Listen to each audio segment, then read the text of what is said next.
আসসালামু আলাইকুম ওয়া রাহমাতুল্লাহ। আপনার গুনাহের পরিমাণ যদি সমুদ্রের ফেনা রাশির পরিমাণও হয়ে থাকে তাহলে চিন্তার কোনো কারণ নেই। প্রিয় দর্শক, এই 4টি জিকির সব সময় পাঠ করুন, বিশেষ করে প্রত্যেক ফরজ সালাতের পর পাঠ করুন।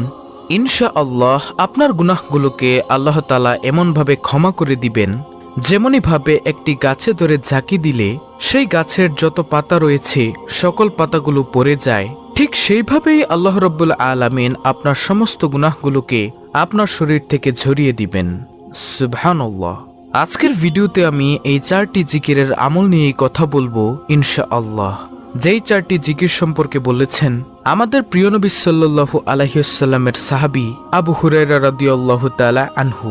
নবীজির প্রিয় সাহাবী বলেন, সর্বপ্রথম নম্বর জিকিরটি হলো সুবহানাল্লাহ। প্রিয় দর্শক, আপনি কি জানেন যে সুবহানাল্লাহ জিকিরের কত দাম? আল্লাহ তাআলা বলেন, আমার কোনো বান্দা যদি একবার সুবহানাল্লাহর আওয়াজ দেয়, আমি আল্লাহ আসমান ও জমিনের মধ্যবর্তী যত ফাঁকা জায়গা রয়েছে সকল ফাঁকা জায়গাগুলোকে নেক দ্বারা পরিপূর্ণ করে দেই।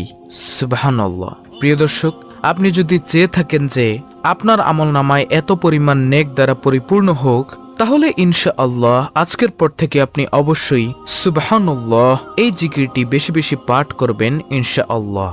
সুবহানাল্লাহ জিকিরের দ্বিতীয় ফজিলত হলো, কেউ যদি একবার সুবহানাল্লাহ পাঠ করে রব্বুল আলামিন জান্নাতের মধ্যে একটি গাছ রোপণ করেন। ওই গাছের ছায়া এত লম্বা হয় যে একটি দ্রুতগামী ঘোড়া যদি 500 বছর পর্যন্ত দৌড়ায় তাহলেও ওই গাছের ছায়া অতিক্রম করতে পারবে না। আল্লাহু আকবার। প্রিয় দর্শক, মহান মালিকের দরবারে সবচেয়ে প্রিয় দামি বাক্যটি হচ্ছে সুবহানাল্লাহ। সুবহানাল্লাহর অর্থ হচ্ছে আল্লাহ তাআলা পবিত্র। আল্লাহ তাআলা এই পৃথিবীতে কেন বান্দাবান্দিকে পাঠিয়েছেন তার একমাত্র কারণ হলো তার ইবাদতের জন্য। তার বান্দাবান্দি তার ইবাদত করবে সেজন্য আল্লাহ রাব্বুল আলামিন সৃষ্টি করেছেন। প্রিয় দর্শক, তাই আল্লাহ তাআলা ইবাদতকারীকে অনেক পছন্দ করেন। তাই আসুন আজকের পর থেকে আমরা সুবহানাল্লাহ এই জিকিরটি বেশি বেশি পাঠ করব ইনশাআল্লাহ। নবীজির সাহাবী আবু হুরায়রা রাদিয়াল্লাহু তাআলা আনহু বলেন, দ্বিতীয় জিকির হলো আলহামদুলিল্লাহ। আলহামদুলিল্লাহ শব্দের অর্থ আল্লাহ তাআলার নিয়ামতের প্রশংসা করা। মহান মালিক রব্বুল আলামিন পবিত্র কুরআনুল কারিমে বলেন, হে নবী, আপনি আপনার সকল উম্মতদেরকে জানিয়ে দিন, যেই উম্মত অর্থাৎ যে বান্দা আমি আল্লাহর নিয়ামত পেয়ে নিয়ামতের শুকরিয়া আদায় করল না, আমি তার নিয়ামতকে ছিনিয়ে নিয়ে যাই। আর যে আমার নিয়ামত পেয়ে নিয়ামতের শুকরিয়া আদায় করল, আমি তার নিয়ামতকে আরো বৃদ্ধি করে দেই। সুবহানাল্লাহ। অর্থাৎ প্রিয় দর্শক, আপনাকে সহজভাবে বুঝাই, আপনি যখন খাবার খাবেন, খাবার খাওয়ার শুরুতে বলবেন বিসমিল্লাহ, এবং খাবার খাওয়ার শেষে আপনি বলবেন আলহামদুলিল্লাহ, অথবা যে কোনো রিজিক আপনি ভক্ষণ করার পরে বলবেন আলহামদুলিল্লাহ। দেখুন, এই পৃথিবীতে শুধু মানুষ ব্যতীত যত প্রাণীকুল মাখলুকাত আল্লাহ রাব্বুল আলামিন সৃষ্টি করেছেন, সকল কিছুই আমাদের উপকারের জন্য রাব্বুল আলামিন সৃষ্টি করেছেন। এজন্য আমরা একটিবার হলেও বলতে পারি আলহামদুলিল্লাহ।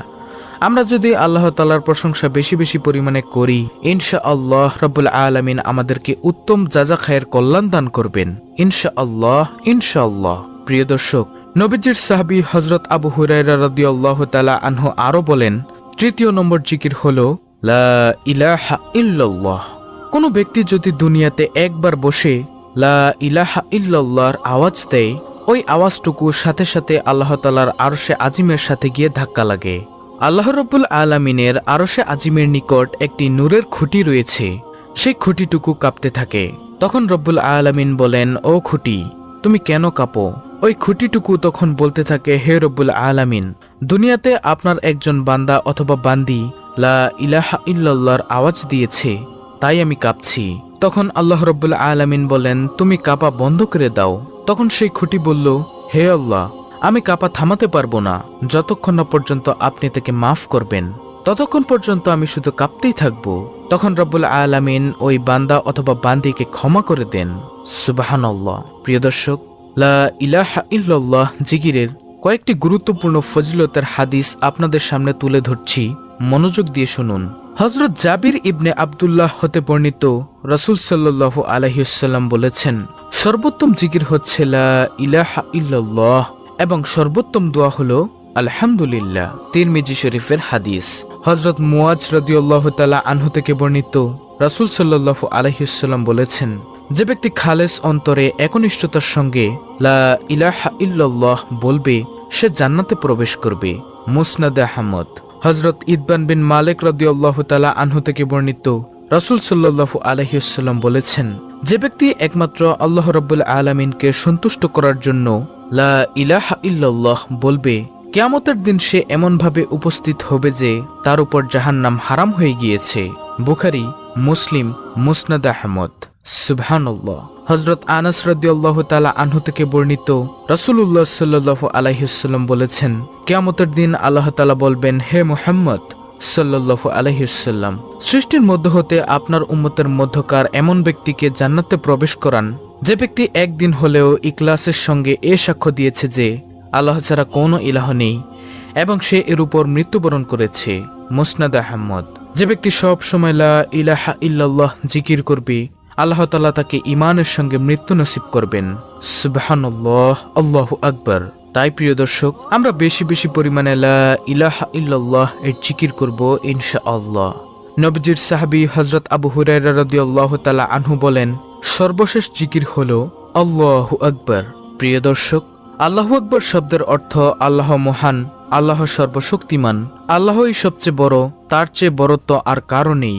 যে ব্যক্তি আল্লাহ তাআলাকে সবচেয়ে বড় মানে সবচেয়ে বড় হিসেবে আখ্যায়িত করে, রব্বুল আলামিন তাকে দুনিয়ার বাদশাহী দান করবেন ইনশাআল্লাহ, ইনশাআল্লাহ। আনাস রাদিয়াল্লাহু তাআলা আনহু থেকে বর্ণিত হাদিসে এসেছে, একবার নবী সাল্লাল্লাহু আলাইহি ওয়াসাল্লাম গাছের একটি ঢাল ধরে ঝাঁকি দিলেন, কোনো পাতা পড়ল না। তিনি আবার ঝাঁকি দিলেন, এবারও কোনো পাতা পড়ল না। তবে তৃতীয়বার ঝাঁকি দেওয়ার পর অনেকগুলো পাতা ঝরল।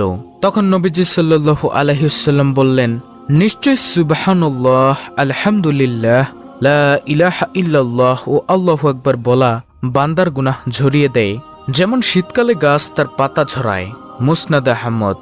সুবহানাল্লাহ, আল্লাহু আকবার। প্রিয় দর্শক, তাই আজকের পর থেকে আমরা এই 4টি জিকিরকে বেশি বেশি পরিমাণে পাঠ করার অভ্যাস গড়ে তুলব ইনশাআল্লাহ, ইনশাআল্লাহ। বিভিন্ন ব্যস্ততার কারণে অনেকের পক্ষে নফল ইবাদত করা হয়তো সম্ভব হয় না, কিন্তু যে কোনো জায়গায় যে কোনো মুহূর্তে আল্লাহর প্রশংসায় তার জিকির করা অনেক সহজ। এই জিকিরের আমল করলে কাজেও কোনো ব্যাঘাত ঘটে না, বেশি সময়ও লাগে না। এক্ষেত্রে উপরোক্ত বাক্য 4টি আমরা সব সময় পাঠ করব ইনশাআল্লাহ। আল্লাহ রাব্বুল আলামিন আমাদের সকলকে এই 4টি জিকির বেশি বেশি পরিমাণে পাঠ করার তৌফিক দান করুন। আমিন, সুম্মা আমিন। প্রিয় দর্শক, যদি ভিডিওটি ভালো লাগে তাহলে অবশ্যই চ্যানেলটিকে সাবস্ক্রাইব করে বেল বাটন অল বাজিয়ে দিবেন। ভিডিওটিতে একটি লাইক দিবেন এবং কমেন্টে আমিন লিখবেন এবং অন্য মুসলিম ভাই বোনদের কাছে ভিডিওটি শেয়ার করে দিবেন, যেন তারাও দেখে শিখে আমলটি করতে পারে।